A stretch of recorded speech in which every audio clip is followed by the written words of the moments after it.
All right, let's keep reading. Chapter 76, The Broken Robot. Geese and otters were bustling all around Roz.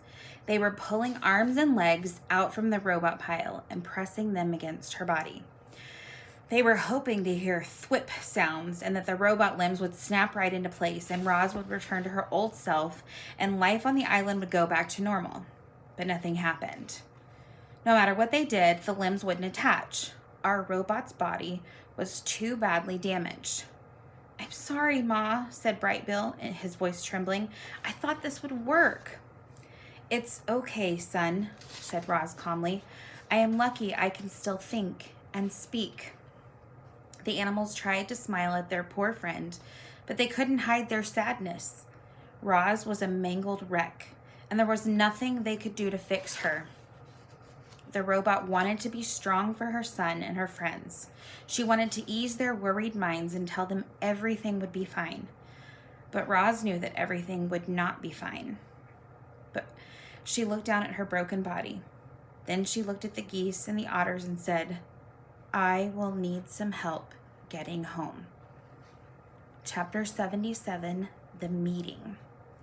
Strong, nimble creatures carried Roz up the sea cliffs and across the island. They carefully propped her up inside the nest. They built a fire, and then they left the robot with her son. Roz and Brightbill sat there, staring at the flames until the goose finally said, "Do you need anything, Ma?" "I could really use some new arms and legs," the robot chuckled at her own bad joke. "That isn't funny," cried the goose. "My mother is broken and I don't know what to do about it." "I am sorry for joking." Roz adjusted her voice to a more serious tone. "I know you want to fix me, but there is nothing anyone here can do." At these words, her son looked away. "Brightbill, I am afraid we have some difficult decisions to make. I think you should arrange a meeting of our closest friends. We could use their advice." The goose disappeared out the door, and soon Roz's oldest and wisest friends were on their way. Loudwing was the first to arrive. She limped into the lodge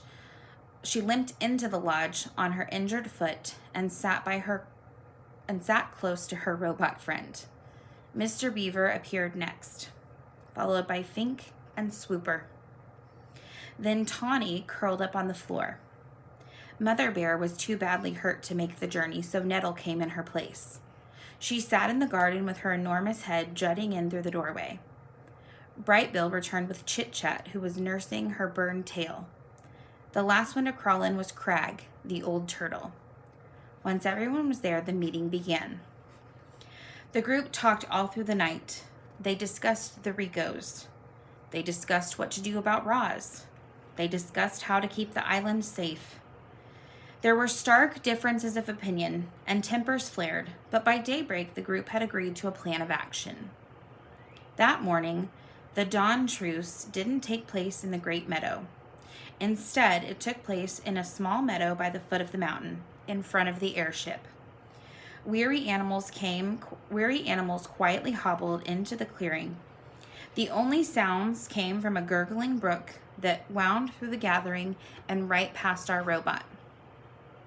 Roz sat in the wet grass. She was leaning against a rock. She looked so sad and frail.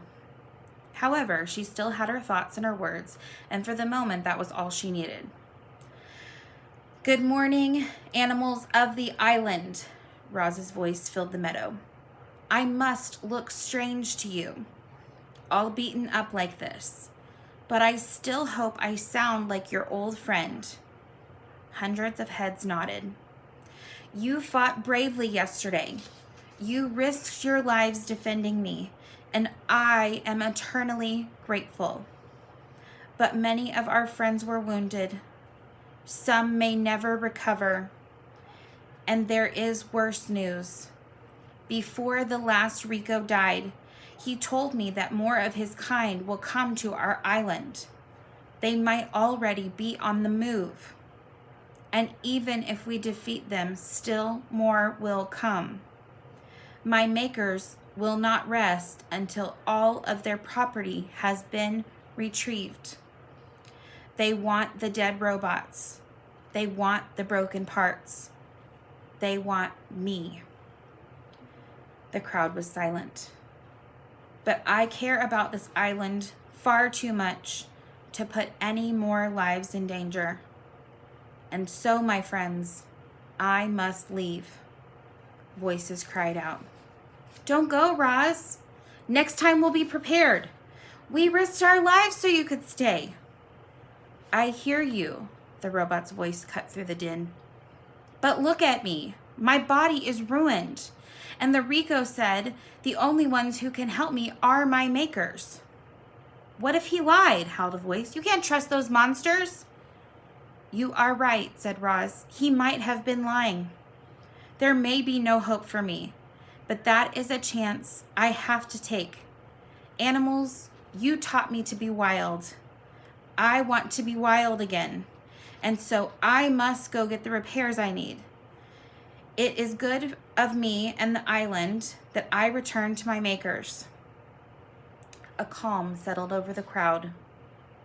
They knew Roz was right. Chapter 78, The Farewell.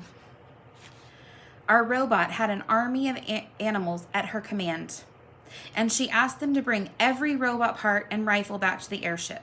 Absolutely everything had to go. It was the only way to be sure the Ricos would never come back.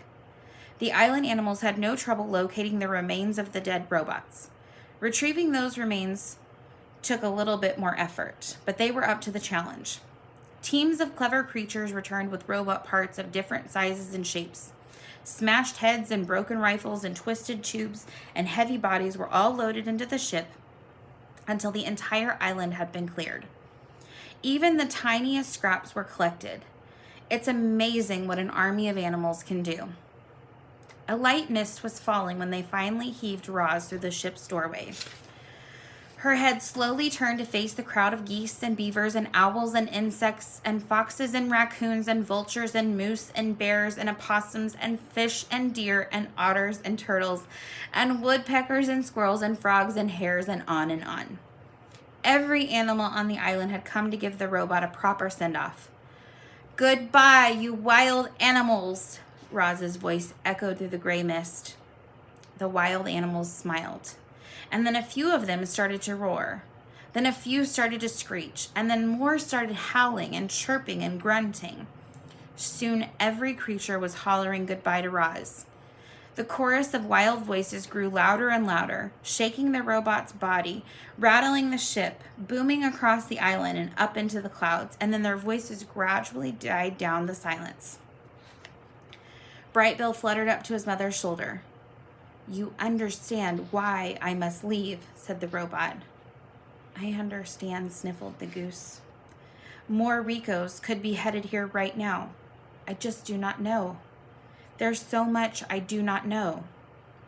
I think it is time I get some answers.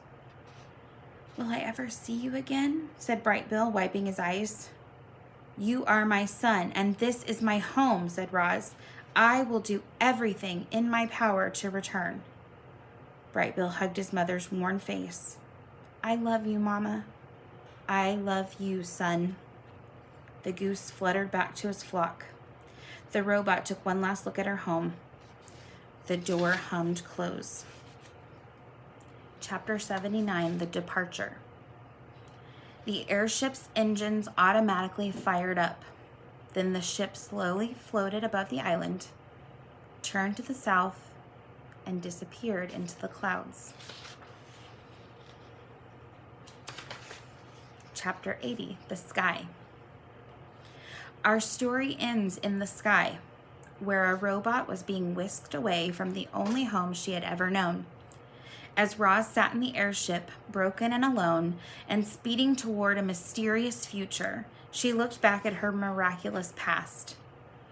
Reader, it must be impossible that our robot could have changed so much. Maybe the Ricos were right. Maybe Roz was defective, and some glitch in her programming had caused her to accidentally become a wild robot. Or maybe Roz was designed to think and learn and change. She had simply done those things better than anyone could have imagined.